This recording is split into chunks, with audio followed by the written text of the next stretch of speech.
บร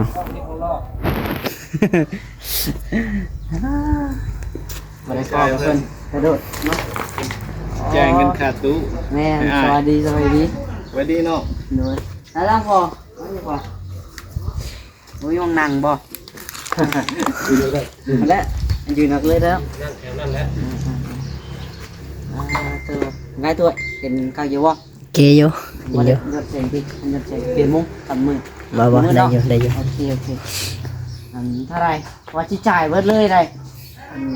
ตกอยู่6,000น่ะ6,000น่ะเงินกิบน่ะ4,80,000อ๋อ4 ล้านเอาไว้4 ล้านทวนให้น้อง80คนได้กินน้ำกินได้คันว่านั่นแหละก็ได้บ่พอเลยเนาะ4 ล้านพี่น้องเนาะบ่พอได้อาชีพเงินเอามีแต่3 ล้าน3 ล้าน4 แสนตัวพ่อก็ให้อ้ายก่อนจะได้ก็งั้นยังจะได้ก็วันหน้ากันจะให้อ้ายผมเป็นยังเด้อขอบใจลงมือก่อนน้องที่ชอบเรียนน้องหลาจิ๋วใช้ให้พรต่อพี่น้องเอ้ยน้องหลาบ่ได้เข้ากล้องเนาะเพราะว่าบ่มีคนจับกล้องพี่น้องเอ้ยจังได๋ก็ขอให้ทางแม่อ้อยอยู่ดีมีแฮงเด้อแม่เด้อความเจ็บบ่ได้ความไข้บ่มีแม่ปรารถนาสิ่งใดก็ขอให้แม่ได้ดังสมใจปรารถนาแม่มาให้ลูกสำนี้ก็ขอกลับคืนไปหาแม่หอยเท่าพันเท่าเด้อสาธุพี่น้องเอ้ยเนาะขอบใจหลายๆแม่เนาะดีใจเนาะพี่น้องดีใจชีวิตแล้วไก่ชีวิตหนีหมดแล้วพี่น้องเอ้ยเนาะยัง600,000ถือว่ายัง1,000 บาทเนาะยัง1,000 บาทพี่น้องเอ้ยอันนั้นกันยังเหลือแต่คนผู้ละ300,000เนี่ยเนาะคือว่ายังบ่พอกับเฮายังบ่พอผู้ละ300,000กีบพี่น้องน้องหล่า300,000น้องตัวทอง300,000แบ่งครึ่งคนละ500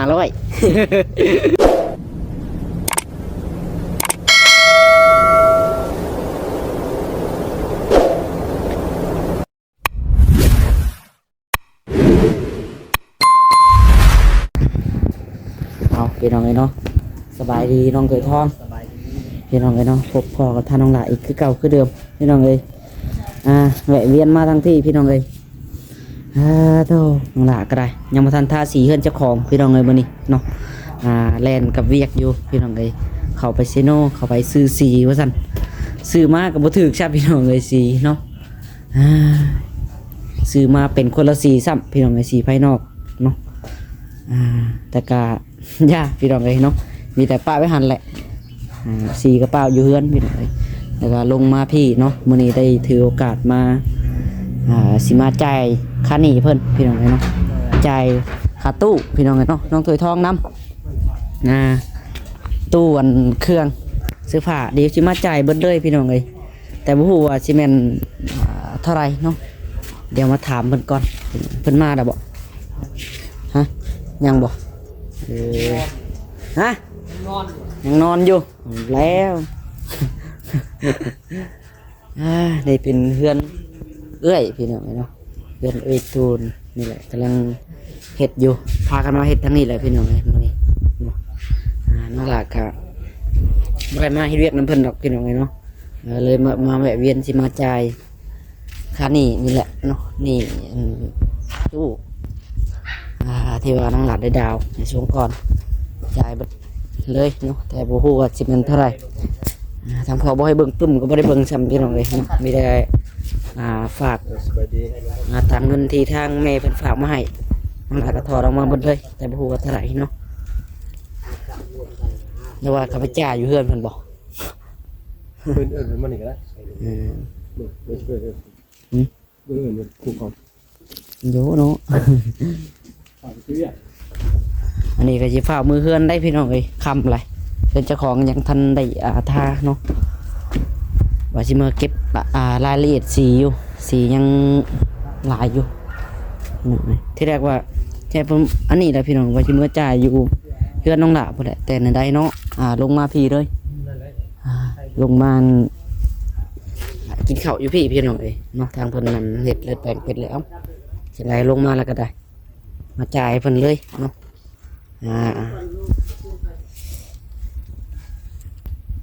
หาทางพ่อเพิ่นไปนำอยู่พี่นี่แหละเพื่อนเพิ่นเจอคนละฝากฝั่งเนาะ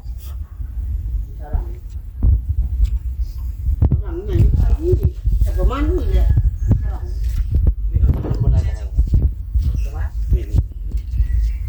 เห็นยัง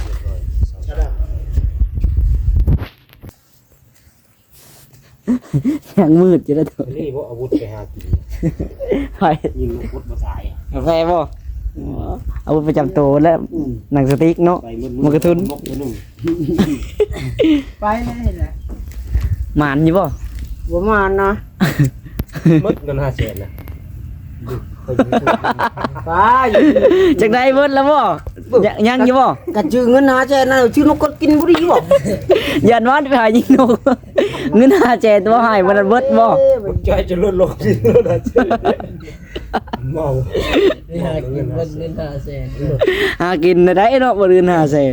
กินอยู่ได้ ชื่อกินดีกว่า จงอยู่ดอกคนนี้แค่วัยรุ่นเนาะนี่เราคนเฒ่า เบิดเงินหาแสนมันเดียวไว้กันเนาะ ชื่อนกก็ได้10ตัว มันสินำ10โตเนาะ อันตัวหาจริง ชื่อเป็ดก็จักสิแม่นได้จักโตเนาะ ว่าเจ้าบ่ต้องไปหากินแจ้งซื้อเอา ว่าเงินหาแสนไปหายิงนกบ่ ในส่วนเชียงเอกนั่นเชียงคือได้เงิน500,000 มื้อนี้ก็มาแจ้งข่าวดีน้องถวยทองพี่น้องเอ้ยบ่แต่ว่าน้องถวยทองน้องหลานำแหละพี่น้องเอ้ยสิปลดหนี้เนาะที่ว่าดาวตู้ดาวตู้ในอันนั้นเด้ตู้เสื้อผ้าทางแม่เพิ่นฝากมาพี่น้องเอ้ย3 ล้าน3 ล้านปลายๆนี่แหละเนาะแล้วก็เพิ่นหักค่าโอนนำแต่มันเท่าไหร่นั่นแหละพอเพิ่นไปนี่เบิ่งไปนำเบิ่งเดี๋ยวพี่ชิว่าอีกแล้วเนาะคือบ่ให้เพิ่นไปเอาเองพี่น้องเนาะอันนี้ก็ได้เลยลงมาพี่เลยพี่น้องมากินข้าวอยู่พี่เลยเอามาจ่ายเพิ่นซะเนาะเงินอยู่ในอันว่าเงินอยู่ในกระโตมันเบิดได้ เดี๋ยวมันสิบ่ได้ใช้หนี้พี่น้องเดี๋ยวมันสิเบิดก่อนเนาะ บุญกระดุเนาะ โอ้มันงานยังเต็มอยู่นี่ว่ามื้อฮื้อนี่ขึ้นเฮือนน้องถวยทองอีกบาดญาติว่าเฮามีนั่นซื้อนี่บัดสิเป็นหนี้ไปเรื่อยๆบัดนี้มีแต่จ่ายพี่น้องเลยจ่ายเบิดไปแล้วก็เบิดเนาะตัวนั้นก็หาใหม่ จ่ายเพิ่น ซื้อนั่นซื้อนี่ก็ได้มีแต่จ่ายไปเดี๋ยวถ้าวัดถ้าแม่เพิ่นฝากมาให้บัดก็บ่เห็นปลดหนี้จักเทื่อว่าเอาอีกแล้วพี่น้องเลยเนาะ อันนี้ก็อยากเบิดให้มันเบิดนั่นแหละเนาะเรื่องติดหนี้ก็ได้แนวบ่อยากเป็นหนี้เพิ่นอยู่แล้วตื่นนอนนะบ่เนาะไอเวียดเพิ่น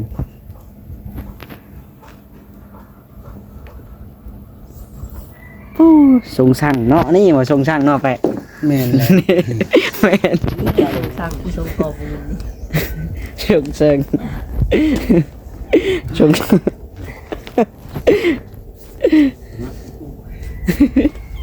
ยังอยู่หรือว่าแปลเงิน500,000น่ะ ยังก็เก่าได้ทางนี้ ว่าดอกว่าสิบ่ชื่อน้องก็ชื่อในแล้วเนาะ ง่ายก็เอาอีก คันยังก็ว่าดอกว่าเนาะเงิน500,000สิเอาไปหาซื้อยิงนก มีเงินผู้แขนน้ำเผาแล้วกันเบิด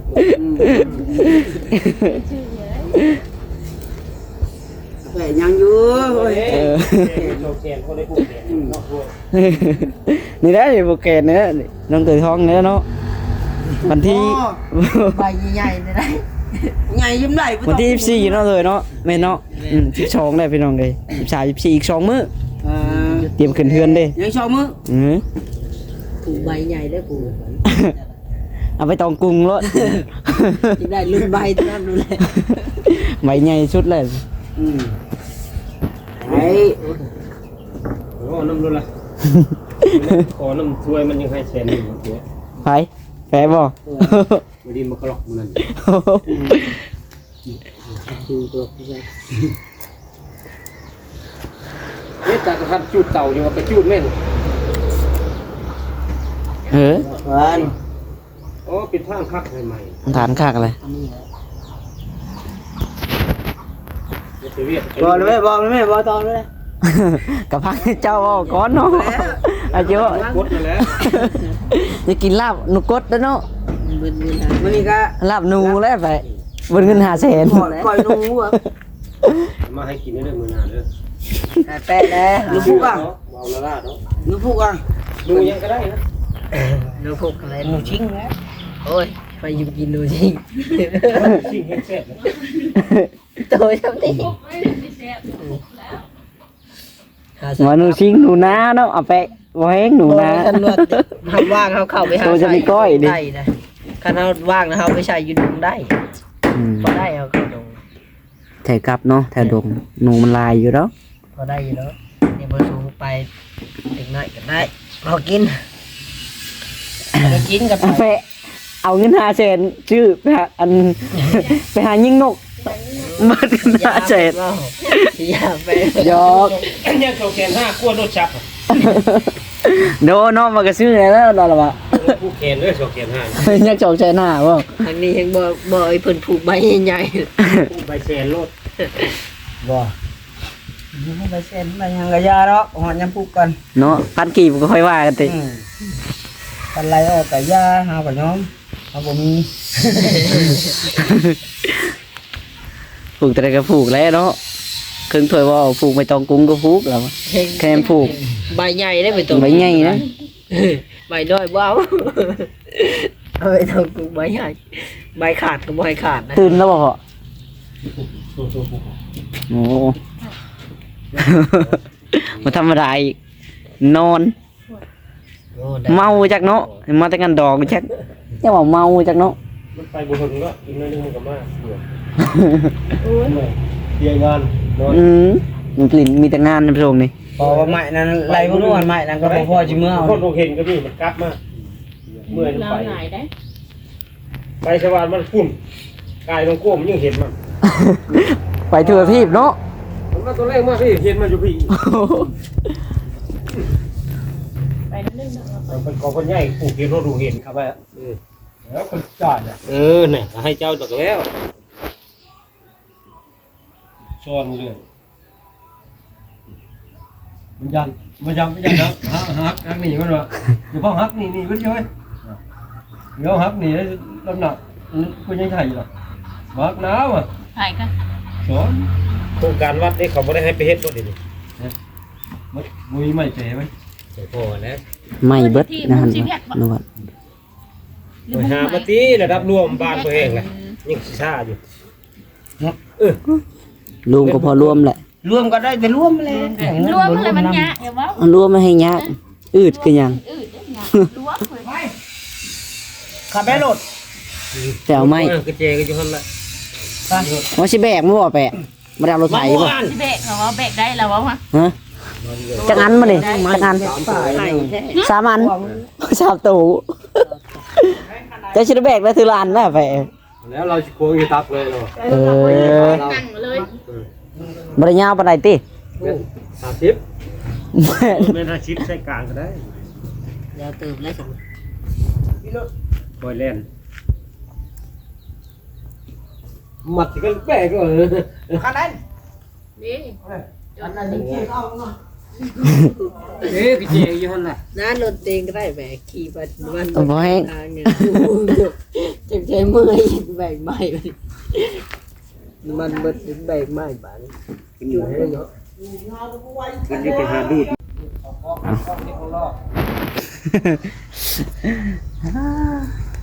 บ่ได้ขอเพิ่นกระโดดเนาะ จ่ายเงินค่าตู้ แม่สวัสดีสวัสดี ไว้ดีเนาะ หน่อยแล้วล่ะพอไม่พอบ่มีห้องนั่งบ่แล้วยืนนักเลยแล้ว นั่งแถวนั้นแหละ ตัวง่ายตัวเห็นข้าวเยอะบ่ เกอยู่ บ่ได้ยอดเสียงดิยอดเสียงเปลี่ยนมุ้งทำมือ บ่ได้อยู่ได้อยู่ โอเคเท่าไรว่าสิจ่ายเบิดเลยได้ ตกอยู่6,000น่ะ6,000น่ะเงินกิบน่ะ4,80,000 เอา4 ล้าน เอาไว้4 ล้านทวนรถไถน้อง80บ่ได้กินน้ำกินได้ คันว่านั่นน่ะก็ได้บ่พอเลยเนาะ4 ล้านพี่น้องเนาะบ่พอได้อาชีพเงินเอามีแต่3 ล้าน3 ล้าน4แสน พ่อก็ให้อ้ายก่อนเท่าใดก็งั้นยังเท่าใดก็วันหน้าวันจะให้อ้าย ผมเป็นยังดอกขอบใจเหลืองๆจดไว้ เพิ่นเพราะว่าทั้งแม่ก็ฝากมามีแต่3 ล้าน5เพิ่นหักค่าโอนไปอยู่เท่าไหร่ก็40,000ทีนี้น้องหลานก็ใส่น้ำมันรถอยู่เนาะตอนนั้นก็สิได้แต่3 ล้านเท่าไหร่3 ล้าน4แสนเนาะนับด้วยพอ โอเค ยังอันพ่อเท่าไหร่บาท 600,000ยัง600,000 ยัง600,000เนาะยังบ่พออยู่1,000พี่น้อง1,000 บาทเนาะเอาว่าอยู่นี่เลย 3นี่ 3แล้วบ่ แล้วก็ 4ดูไหม บ่มีตีอัพเลยคือ 50,000ติดลงเนาะ4ล้านอัน 4ล้านเจ็ด 4ล้าน80,000เนี่ย ไอ้ไทย80 คนบ่ไทยแต่80พี่น้องยังบ่พอคนอยู่เนาะว่าจ่ายวัดก็ยังบ่พอซ้ำ 600,000เนาะ แม่นเลย ยัง600,000กีบพี่น้องยังบ่พอเพิ่นอ่ะ ขอบใจเนาะขอบใจพ่อนะเขาเอาไปหมุนก่อน หัวหน้าองค์กรบ่ ได้เสื้อ โอ้ 600,000แล้วจบเนาะ เพิ่นเชื่อใจ ได้ขอบใจเด้อพ่อไปน้องสองคนเด้อไปรอเวียดก่อน ไปขนาด โอ้ธุรกิจ ไปตลอดได้แล้วเนาะ เวลาเป็นเงินเป็นค่ำเลย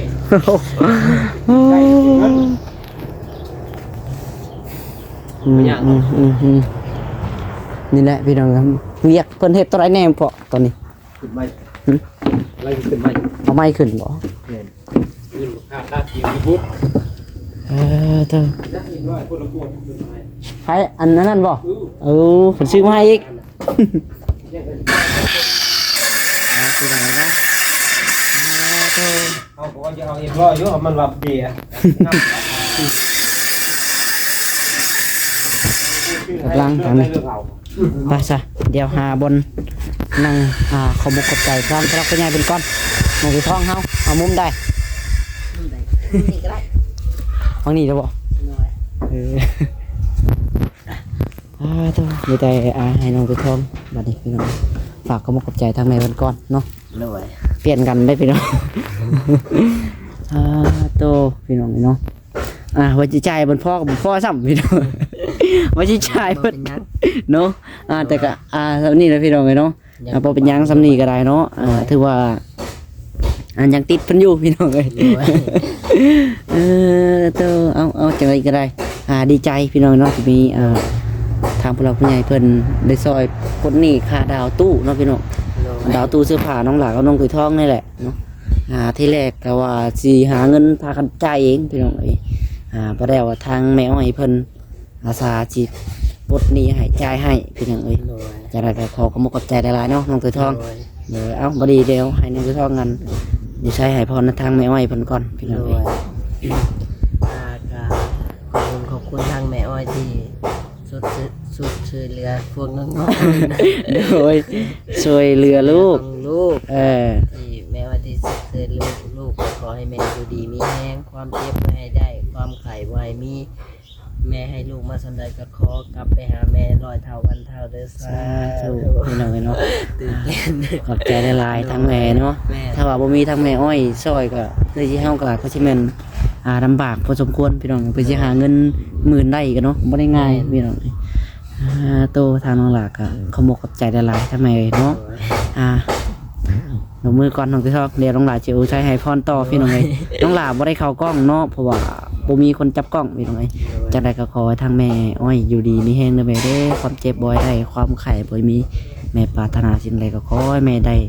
ดังสมใจปรารถนาแม่มาให้ลูกสำนี้ก็ขอกลับคืนไปหาแม่หอยเท่าพันเท่าเด้อสาธุพี่น้องเอ้ยเนาะขอบใจหลายๆแม่เอ้ยเนาะดีใจเนาะพี่น้อง แม่ดีใจ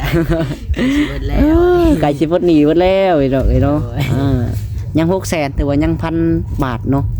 ยัง1,000 บาทพี่น้องเอ้ย แต่ว่าอันนั้นกันยังเหลือแต่คนพูละ300,000เนี่ย เนาะคือว่ายังบ่พอกับเฮายังบ่พอพุ่นละ300,000กีบพี่น้องน้องหล่า300,000น้องตัวทอง300,000แบ่งครึ่งคนละ500เอาโอเคพี่น้องเอ้ยสำหรับคลิปนี้ก็ได้เดี๋ยวขอขอบใจหลายๆทั้งแม่เนาะเดี๋ยวขอตัวจบคลิปปิดคลิปก่อนพี่น้องเอ้ยน้องหล่าก็สิขอมือเฮือนได้เนาะค่ำเลยพี่น้องยังบ่ทันเฮ็ดอีหยังซ้ำ3 โมงเลยโอ้โธ่เอาจังได๋ก็อยู่ดีมีแฮงเบิดสุขทุกคนพี่น้อง ใส่ทุกคนเป็นยัง สบายดีน้องตัวทอง สบาย พี่น้องบ๊ายบายบัดนี้